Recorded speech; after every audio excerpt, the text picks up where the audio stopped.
Guys, welcome back to super gates. और फिर आज आपके लिए मैं एक बहुत शानदार वीडियो लेकर आया हूँ। हर बार बहुत इंटरेस्टिंग वीडियो लाता हूँ जो आपके लिए काम के होते हैं, आपकी स्टडी में आपके लिए हेल्प करते हैं।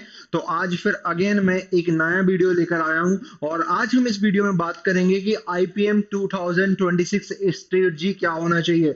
मतलब जो स्टूडेंट्स जो स्टूडेंट 26 के लिए अपेयर हो रहे हैं, 26 में एग्जाम देंगे, कि उनकी परफेक्ट स्ट्रेटजी क्या होना चाहिए, किस तरीके से पढ़ाई करना है, क्या क्या पढ़ना है, कहां से पढ़ना है, कब मॉक देना है, कब क्या करना है, ये सब कुछ आज हम डिस्कस करने वाले हैं। तो लास्ट तक देखें गाइस, ये नहीं कि स्किप करके देख लिया, क्योंकि हर एक पॉइंट आपके लिए बहुत ज्यादा इंपॉर्टेंट होने वाला है। और अगर ये स्ट्रेटजी आपने फॉलो कर ली तो definitely you will clear the exam. Okay, now start करते हैं कि पहला पॉइंट हमारा क्या है गाइस। कोई भी एग्जाम देने से पहले गाइस हमें उस एग्जाम का पैटर्न पता होना चाहिए। Understand the exam pattern.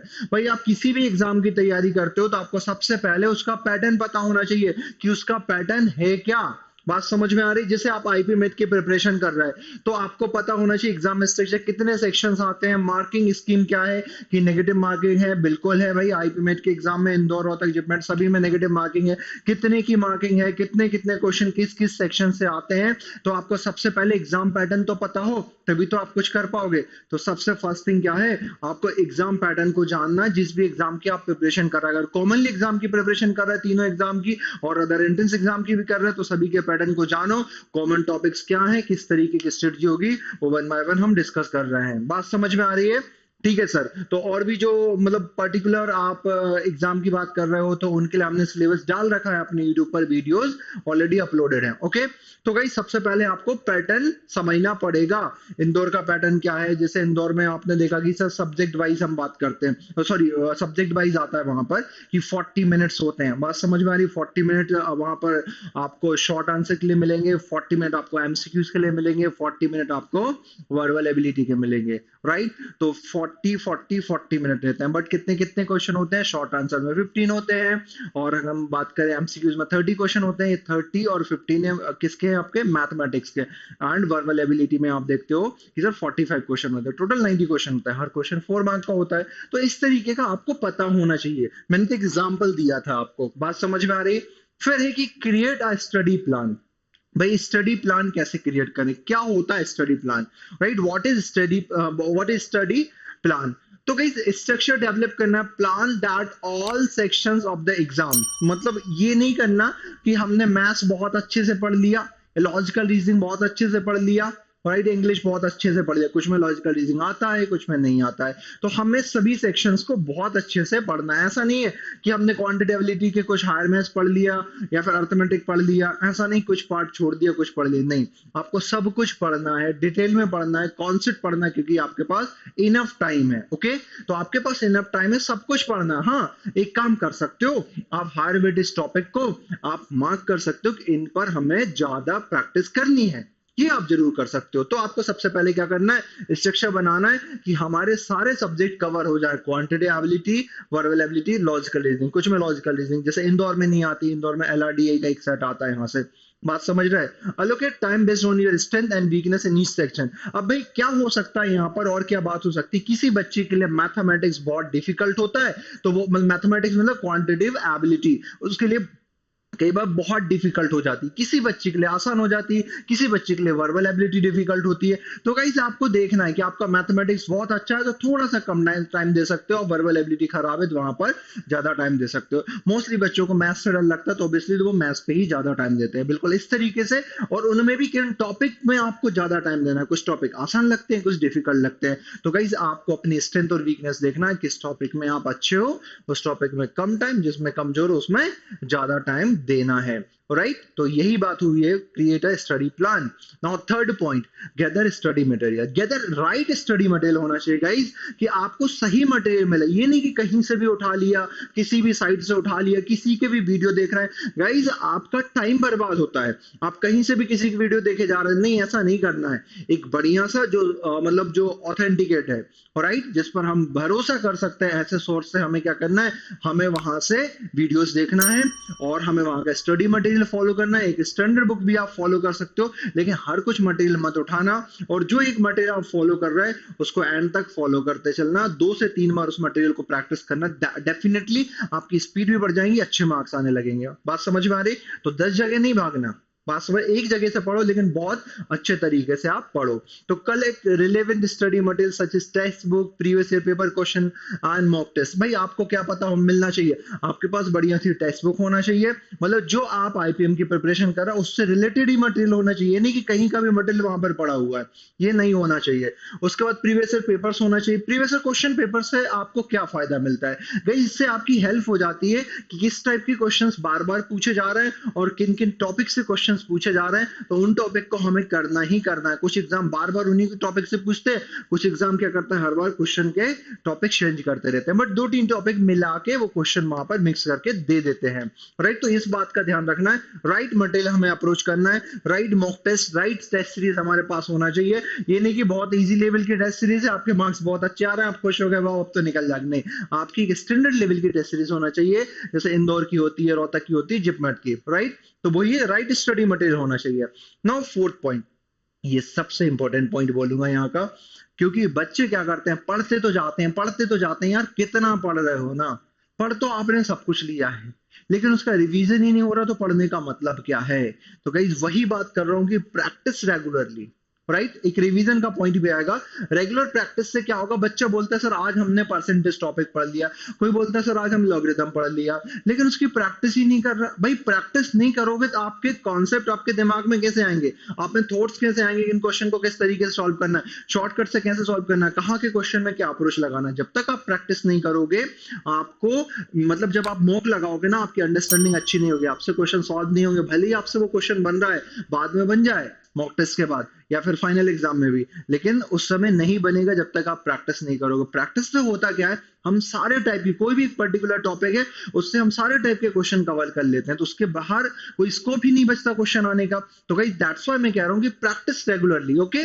Solving question paper from each section two improve speed, मतलब हर सेक्शन से आपको पढ़ना है, हर सब्जेक्ट में आपको क्या करना है, प्रैक्टिस करना है। अब देख लेना कौन सा टॉपिक में हम वीक हैं, उस टॉपिक को और पढ़ना और प्रैक्टिस करना है, ओके?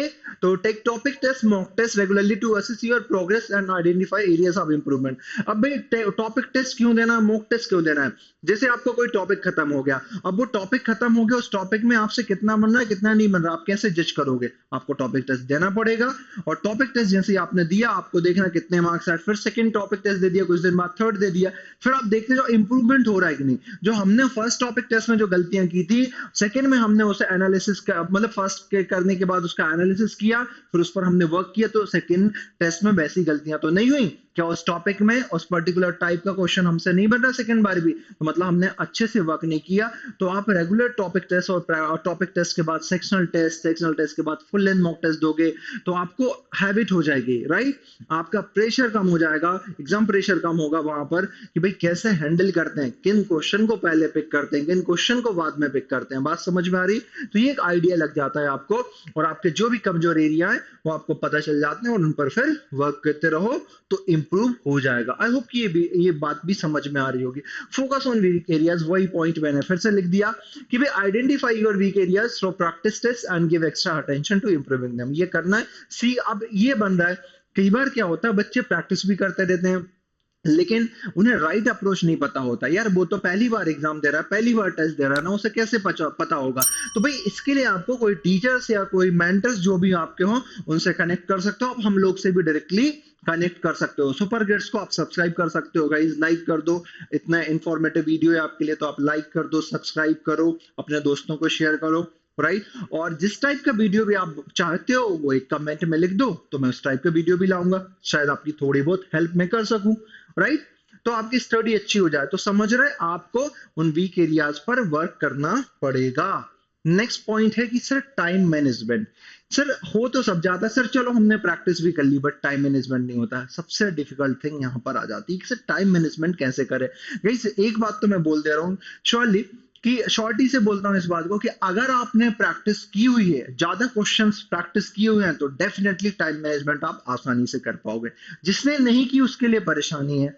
तो यहां पर क्या है, practice time management doing mock test to ensure you can complete all section with allocated time. अब गाइस कुछ सेक्शंस, कुछ एग्जाम्स ऐसे होते हैं, जैसे इंदौर हो गया, तो गाइस सेक्शन वाइज टाइमिंग होती है वहां पर, तो वहां पर तो टाइमिंग का डर नहीं, अलग अलग सेक्शन का टाइम। रोहतक हो गया, जिपमेट हो गया, इनमें कहां सेक्शन वाइज टाइमिंग, आपको सेलेक्ट करना है किस सेक्शन को कितना टाइम देना है, पहले कौन से क्वेश्चन अटेम्प्ट करना है।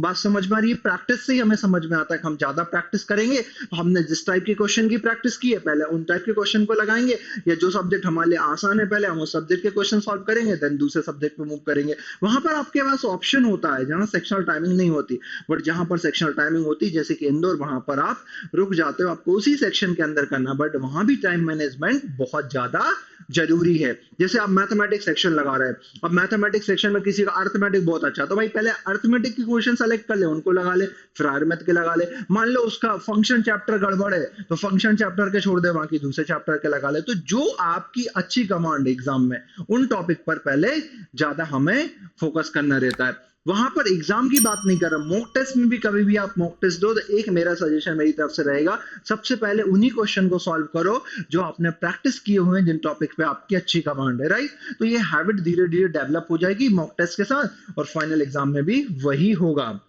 Okay, and learn to prioritise question based on the difficulty and time requirement. हाँ, यही बात मैं बोल रहा हूँ कि जिनमें लगता है ना कई बार क्वेश्चन है बट टाइम बहुत ले लेगा, उसे बाद में सॉल्व करो, पहले जो टाइम कम ले रहा है उन क्वेश्चन को सॉल्व करो। इस बात का भी मॉक देते समय ध्यान रखना है, फाइनल एग्जाम में रखें।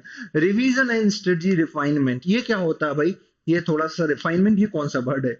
अच्छा, एक बात सुनो, ये लिखा है मैंने, ये भी पढ़ लेते हैं। Plan regularly revision session to consolidate what you have learn, right. Regular revision, आपने क्या सीखा उसका आपका रेगुलर रिवीजन होना चाहिए। आपने अगर रिवीजन नहीं किया एक हफ्ते तक, तो सब भूल जाओगे, आप बोलोगे पता नहीं सर क्या पढ़ा था, कैसे सॉल्व करें।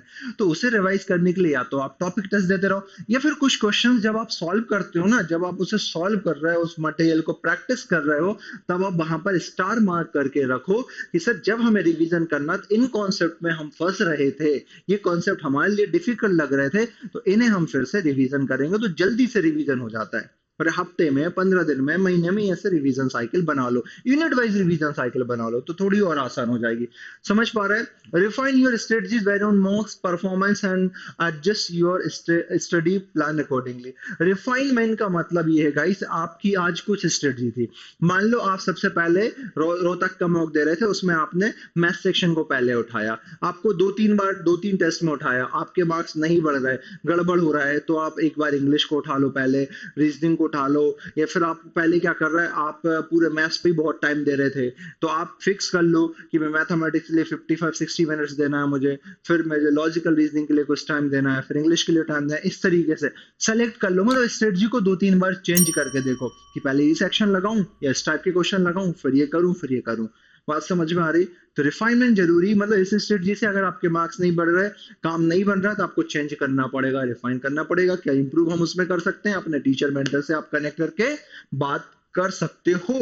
ओके गाइस, तो ये हमारा टेलीग्राम चैनल है, आप स्कैनर मतलब स्कैनर के थ्रू ज्वाइन कर सकते हो, ये पेमेंट के लिए यूज होता है, यहाँ पर ज्वाइन करने के लिए यूज हुआ, डायरेक्टली आप टेलीग्राम से ज्वाइन कर सकते हो। Revision notes, ultimate book, regular quiz और पीवाईक्यूज, मॉक ईटीसी, सब कुछ आपको प्राइवेट प्रोवाइड कर दिया जाएगा। तो गाइस आई होप कि सभी को बहुत बढ़िया लगी होगी ये वीडियो, और नीचे कमेंट करना, लाइक करना, और कमेंट में मुझे बता, आप यहाँ से हमसे कांटेक्ट भी कर सकते हो, देख लो ये राइट, यहाँ से कांटेक्ट भी कर सकते हो, चाहे इंस्टाग्राम की बात करो, यूट्यूब, सब कुछ है, मोबाइल नंबर भी है। तो गाइज कोई भी प्रॉब्लम हो, किसी भी टाइप का वीडियो आपको बनवाना हो, तो कमेंट सेक्शन में डाल दें, हम कोशिश करेंगे कि जल्दी से जल्दी उस पर हम वीडियो ले आए। तो thank you so much guys, मिलते हैं नेक्स्ट वीडियो में, बढ़िया सा वीडियो लेकर आएंगे आपके लिए। Thank you so much.